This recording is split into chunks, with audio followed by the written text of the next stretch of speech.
Là j'entends ta voix qui m'appelle, m'invitant à m'approcher avec assurance et plein de confiance. Je peux entrer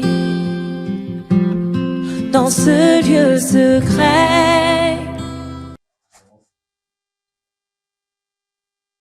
Shalom chez vous, shalom à tous ceux qui nous suivent, à vous tous qui êtes avec nous depuis le début de cette semaine.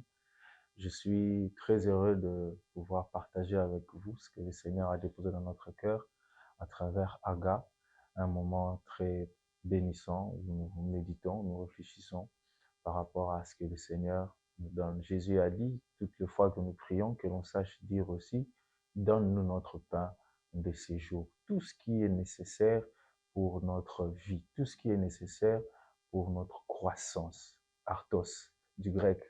Et ce matin, nous voulons poursuivre avec cette pensée avec laquelle nous avons commencé, qui n'est autre que la foi, un don de Dieu, garde-la.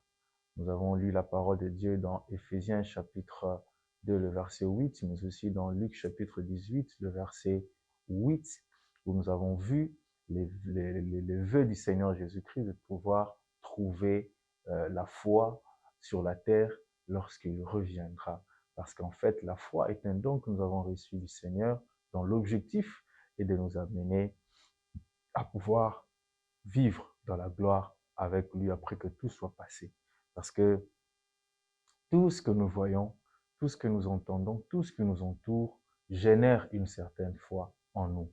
Mais la foi qui sauve, c'est celle, la foi en Dieu.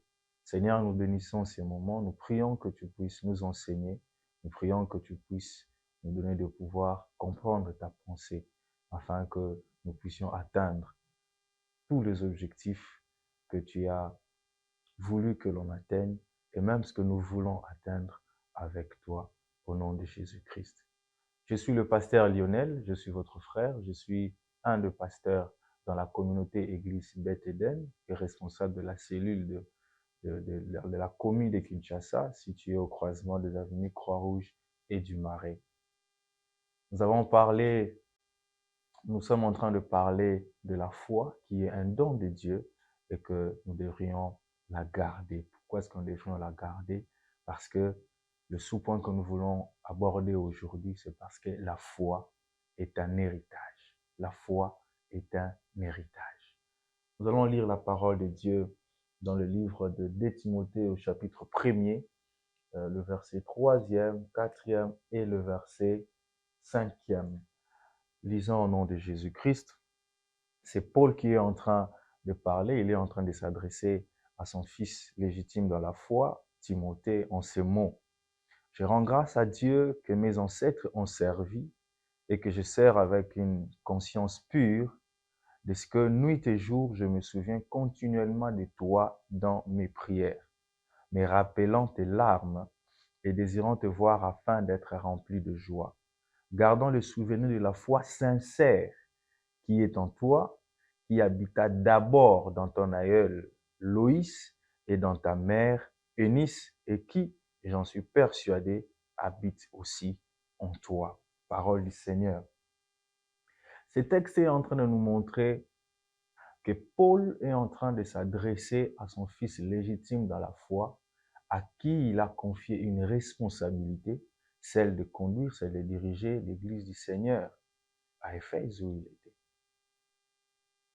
Et il est en train de louer une foi qui est continuelle, une foi qui habitait dans la mère, dans la grand-mère de Timothée, mais qu'il a aussi observé dans la vie de sa mère, Eunice, et il est en train de dire qu'il est persuadé que la même foi habite en Timothée, son fils légitime, dans la foi.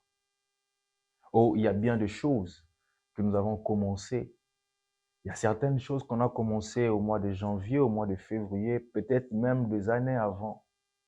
Mais arrivé à un moment donné, nous pouvons nous rendre compte que par rapport à différentes occupations, par rapport à différentes contraintes, il nous devient difficile de pouvoir achever dans les temps tels que nous avons prévus une chose ou une autre.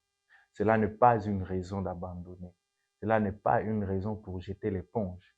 Cela ne veut pas dire que Dieu n'est pas d'accord avec ce que nous sommes en train de faire, d'autant plus que nous avons cette conviction profonde au fond de nous que nous sommes dans les temps de Dieu. Et ça, c'est la chose la plus importante pour toi qui es en train de me suivre. Tu peux te dire que tu n'es pas chrétien. Laisse-moi te dire, le Seigneur te parle aussi. Ce que tu penses être le sixième sens n'en est pas du tout. C'est la voix de Dieu qui est en train de te parler. Dieu parle à tout le monde. Et s'il y a des choses que nous devons savoir, s'il y a des choses que nous devons apprendre à léguer à ceux qui sont autour de nous, pour qu'à leur tour, ils soient capables d'amener la société, la vie, l'entreprise à un niveau supérieur. Parce que la mort peut nous frapper à n'importe quel moment. Mais s'il y a des choses que nous devons savoir léguer aux autres aussi, c'est la foi. Nous ne parlons pas de n'importe quelle foi, nous parlons de la foi en Dieu, la foi au travers de Jésus-Christ. Parce que le vœu de Dieu, ce n'est pas seulement que les choses s'arrêtent ici, mais c'est qu'après que nous ayons obtenu tout ce que nous pouvons obtenir, que nous recevions la vie éternelle, pour pouvoir vivre dans la félicité avec Dieu. La foi s'avère donc être un héritage. Un héritage, ça se protège, ça se préserve. On mène des combats pour cela. Toi qui es en train de me suivre, tu peux te dire que tu n'as pas de foi, tu peux te dire que ta foi est petite, mais cela ne t'empêche pas de pouvoir la partager avec d'autres personnes. Parce que ce que toi tu penses être insignifiant pour toi, serait tout ce qui manque à X, à Y personnes pour qu'il accomplisse de grandes choses. Apprends à partager ta foi. Comment est-ce que tu vas partager ta foi?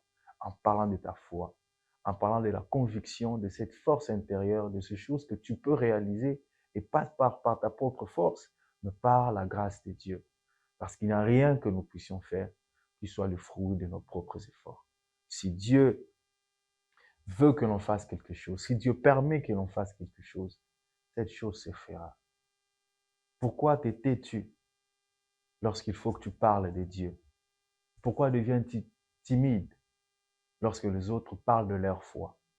N'aie pas honte de l'évangile. Paul est en train de dire, je n'ai pas honte de l'évangile, parce que c'est une puissance de Dieu pour quiconque croit.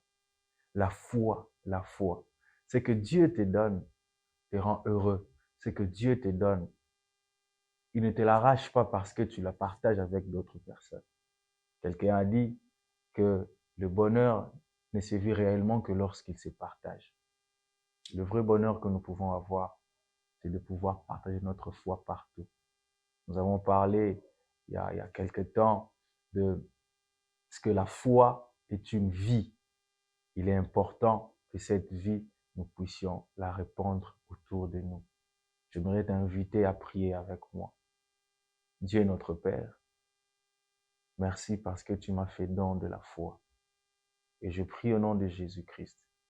Si je suis bénéficiaire de la foi qui a habité autrefois dans mon pasteur, dans mon Père, dans les apôtres, même en Jésus-Christ au jour de sa chair, je prie que tu puisses m'aider aussi à pouvoir partager cette foi autour de moi.